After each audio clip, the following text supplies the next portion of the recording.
Good morning, everybody. This is Bob Kingpin Harris with another edition of Pro Sports Broadcasting. And yesterday in Diamondbacks baseball, Diamondbacks open up a home series. Uh, first coming into town were the Baltimore Orioles. So it's the first of a three-game series with them. And the Diamondbacks came out on top, winning this game 4-2. And powering the game were Lourdes Jr. with a two-run home run. Also, Christian Walker with a two-run home run as well. That gave the Diamondbacks all the runs they needed.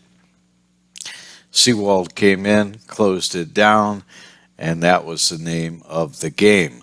With this game, they are now in a wild card spot.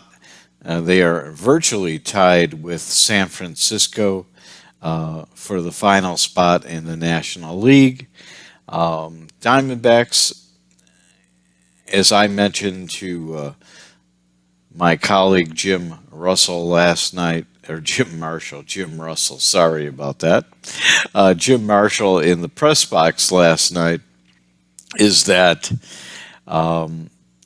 all the Diamondbacks have to do is keep on winning. They take care of themselves, they will make the playoffs. But we shall see. They have a very tough schedule coming up. They've got 4 games in Chicago next week, and let's not forget the rest of the home games here. It's really important. They really need to win. What do they have?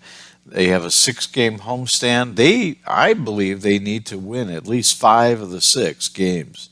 And then they go on the road. They get into Chicago, play them a 4-game series, go into New York to play the Mets, come back here to play the Cubs, go back out to play the New York Yankees and the Chicago White Sox, and follow it up at home with the Houston Astros. So the road is not going to be easy, but they have to take care of their own, which means they have to do the winning.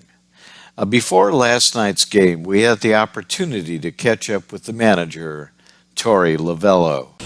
All right, what do you guys got? Did the off day help kind of fly at all? I think so.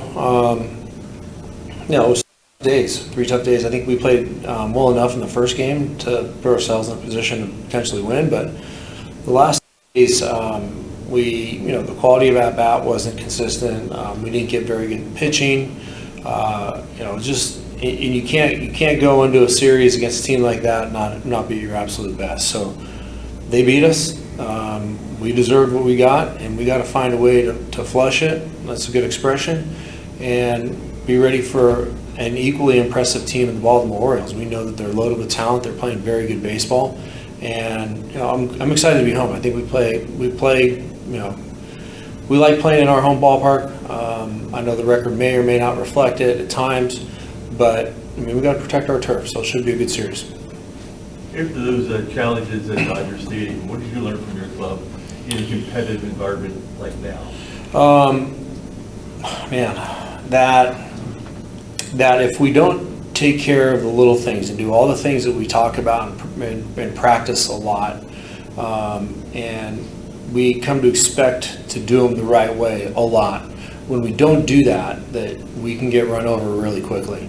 And things backed up on us in a hurry. It was just a couple really big innings, and we put guys on via the walk, and then they would slug, or we didn't get a particular quality at bat at the most critical time. And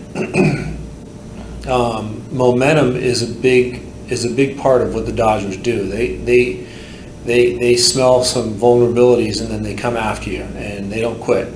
So I think what we talked about is just playing the game the right way, doing the little things the right way, and then let the chips fall where they may. And when we do that the right way, we're going to play good baseball. Sorry, this was a year the Dodgers were supposed to be beatable with all the changes that they made. Yeah. People who didn't come back. Yeah. Are you surprised as well as they're playing? A little bit.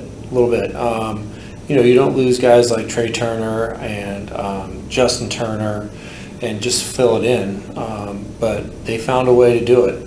They've got quality baseball players, But I think Doc deserves a lot of credit for just keeping that ship on the right path. I know that they were not playing great baseball up until August, but then they ran away from the field. So something's working, and it's not just one thing. It's a lot of different things. So they've got good personnel, and they play together. And a lot of people deserve credit from the top down. You walk us through the roster moves and kind of thinking behind. Yeah. So all the roster moves have been announced, correct? Let's see. So Paven and Frias were two guys that we just targeted. The versatility of Paven, being able to maybe spell walk at first base for a little, game or two for a little while, get walk off his feet somehow, some way. Even though it's tough taking him out of the lineup, he does need a day off. And then Paven's had quality at bats. He was very vulnerable when he came in the last time and said that he just wasn't feeling right and that he was going to take full advantage of this time down in AAA. It took a little while to get going, but he did. And then Frias, we felt like the last time we sent him out, it just might not have been the fairest option because we were just really thin in the pitching department. And I felt like over the past two call-ups that he's been extremely close to staying here for the rest of his career. So he took it in stride. He went down. He continued to pitch well, and we want to see what he can continue to do and grow and learn here. As far as the Rivera-Buddy Kennedy exchange, look, Buddy was doing okay. I felt like he was swinging the bat well enough in AAA to get this opportunity, and then maybe it was the inconsistent at bats, but the approach and the results weren't great.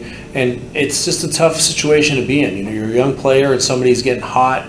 We're going to try and catch lightning in a bottle. That 25th, 26th, 27th, and 28th guy could be a revolving door. We're just trying to find it and just take full advantage of somebody that's getting hot in AAA. So there should be great incentives for the kids in AAA right now, knowing that if they have a good couple of weeks, they're going to have an opportunity. We've been pretty consistent with that all year.